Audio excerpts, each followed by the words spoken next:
soft like flower dew. Sure, I know that just them has a story. Hi, I'm Effe Barker. We are right here in downtown. When you say we're not going away with these issues, what are those issues? Good evening. Welcome to the special edition of I'm Effe Barker.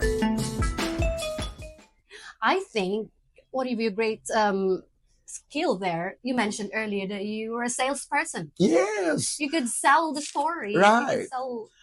I could sell stories, and I also was used to being turned down. So that's part of the training. It's not, a joyful journey to heaven. Okay.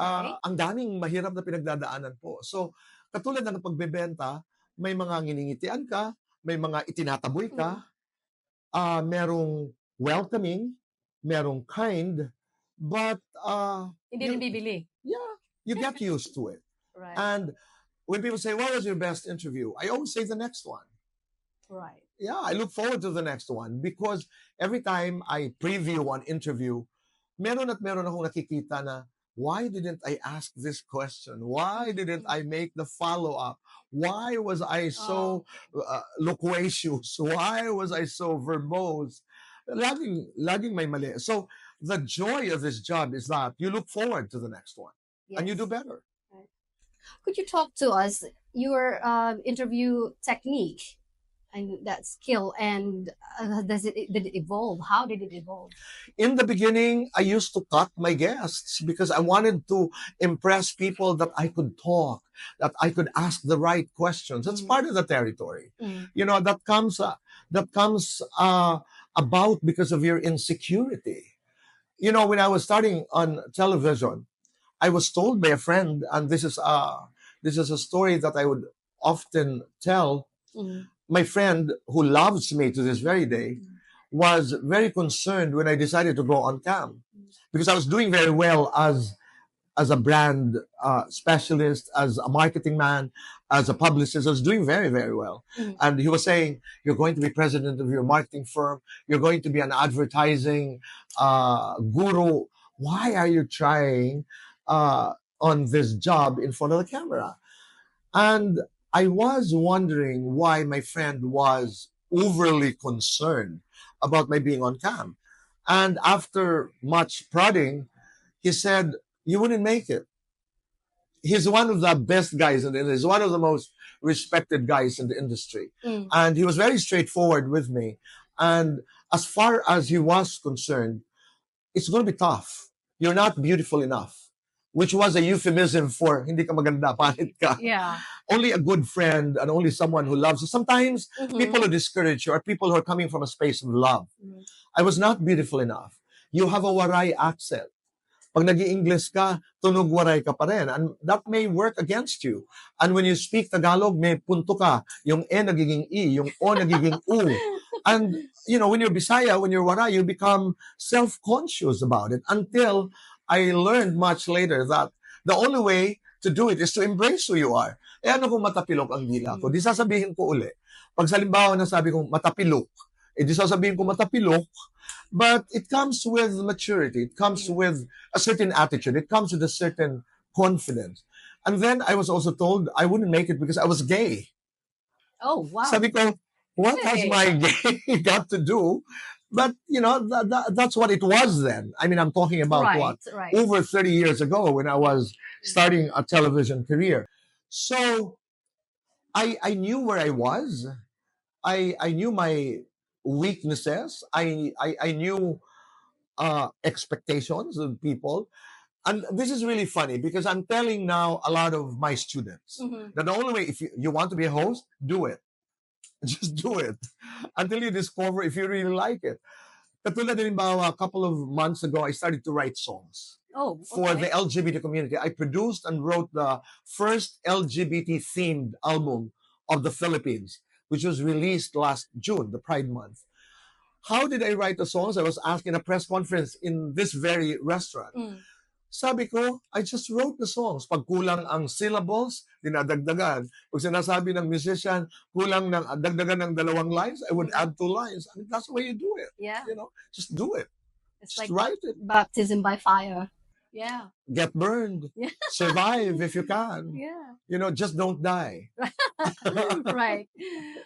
Well, this talent of yours, I've watched a lot of boy Mhm. band shows, and I've recently watched also Andy Eigenman's interview. Yes. Really, really Lovely, lovely lady. Lovely girl. lovely interview. I'm Thank not you. saying that because I've never interviewed. Thank It's you. really Thank you great. very much. I was talking to Philip about that also. Like, wow, what I've noticed is that you have your goal. I saw you were looking and crashing like with the questions that you have done already, but you let her talk, and then you were not being you're not driven away from it, and you still come back. Your focus is in it, and Thank you. yeah, your style of interview. Why do you think it worked?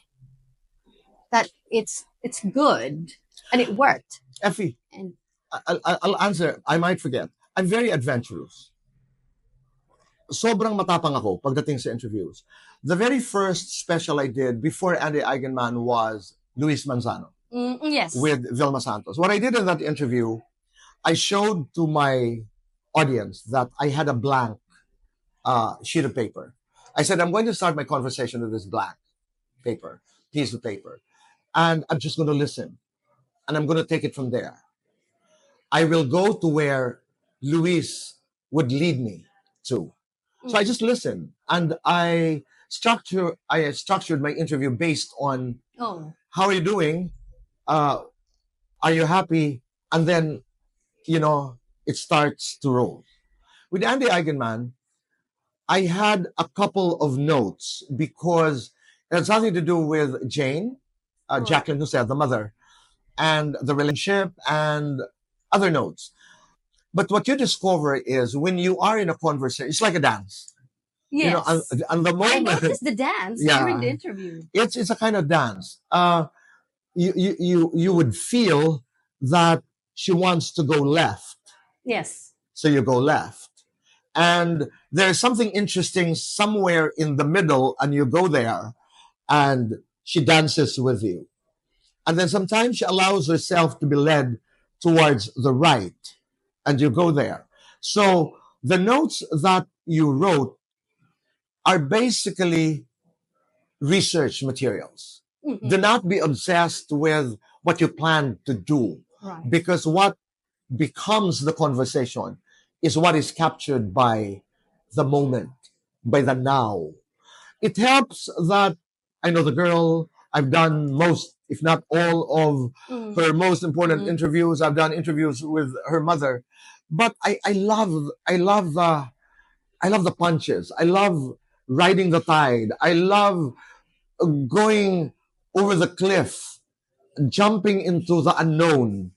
I enjoy that to this very moment. I just finished my interview with Alden Richards, and one of the biggest stars in this country. So you have handlers who would say, my writers would come to me and say, these are the mandatories, and these are questions that are not supposed to be touched. Mm. I'm not bothered by that.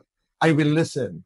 Oh, If I okay. am allowed by an interview to go into the sacred spaces, I'll Mhm. jump into them. Yeah. But I'll make sure that I was led into them by my guest. Right. So it's really a lot of listening, a lot of enjoying, a lot of a lot of being afraid and enjoying the fear that goes with it. Right.